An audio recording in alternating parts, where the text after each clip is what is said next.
yan, magandang tanghali, umaga, gabi. Kung saan man dako kayo nanonood, no? So, mga kabalbas natin dyan out there. So, yun nga pala, kung hindi ka pa subscriber ko, mag-subscribe ka na. So, ito yung ating mga new breeder, ha? Yan, papakita ko sa inyo, no? Yang isang orange na yan, GS Danner Hypotran TV line, no?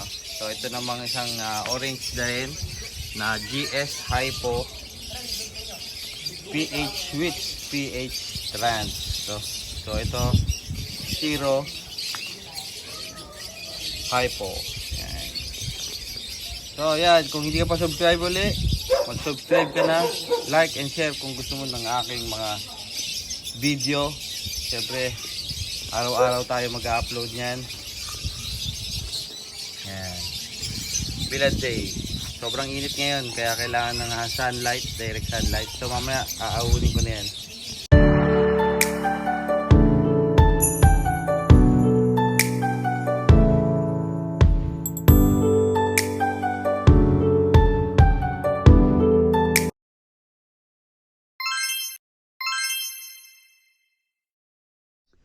So yan guys, no, nagpe-prepare tayo ngayon ng mga gulay para sa ating mga alagang hayop, no?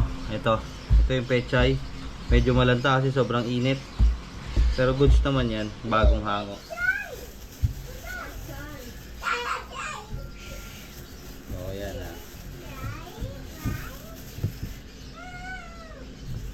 So hindi lang po bearded dragon ang ipapakain natin yan. Papakainin natin yung ipis, idubya natin, and then mga rats, hamsters, kumakain din sila niyan. So yan. Ito po, kung napanood nyo yung dati kong video, yung kalabasa is a natural way ng deworming, no? Ito, ginagamit natin, ihalo natin mamaya. So kuha lang tayo ng additional lagayan para sa ating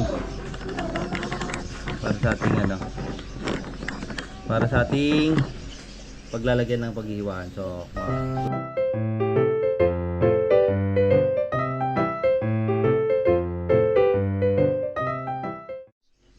yan guys, so nakita nyo sa transition yung paghihiwa ng pechay, no? Ito, natanggal na natin yung balat. Hiwa na natin yan. So ako, para mas maganda, pinipino, gumagamit ako peeler. Ay, ano pang tawag dito? Panggayat, no? So syempre, para mas mahawa mo mabuti, hatiin mo lang siya ng kalahati. So yan, hatiin mo lang siya.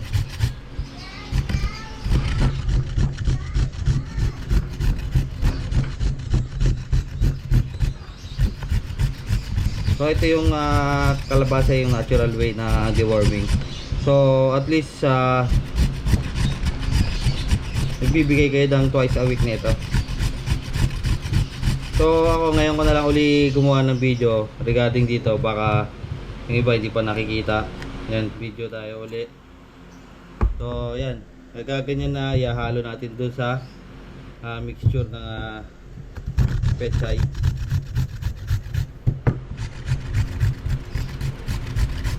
So yun. So ayan guys, ito naman yung ating mga super worm, no? Pinapakain natin siya ng mga gulay syempre, para lahat ng mga kinakain nila is healthy, no? So dito naman tayo ngayon sa ipis. And may colony tayo ng ipis dito. Daming nakatambak. Ewan ko kung ano nangyari. Ilang linggo ko na yan di inubuksan. So syempre ang daming mga dubias, mga nymphs. So sa lahat ng mga gusto mag-avail ng nymphs natin, PM lang kayo sa aking page, nandyan sa comment section, para ma-PM nyo ako. So wait lang. So ayan guys, no, nagbibigay rin tayo ng mga gulay, of course, sa ating mga teams. Sa ating mga ano, lubya.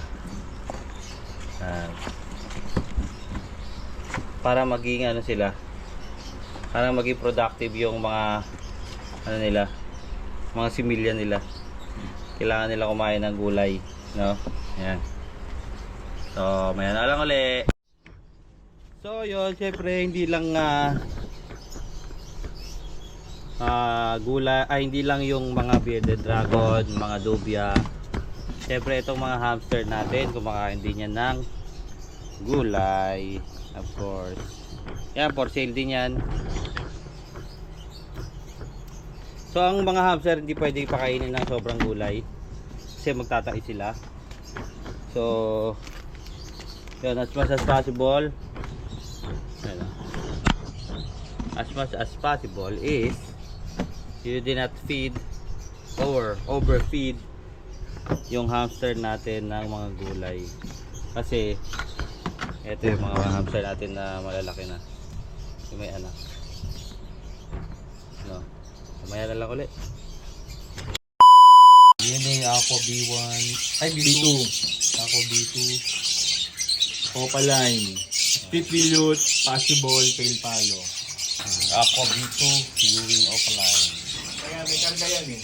Ano na brand? So Aqua B2 Opaline again, saka isang Lutino. Cherry line. Lutino Opa.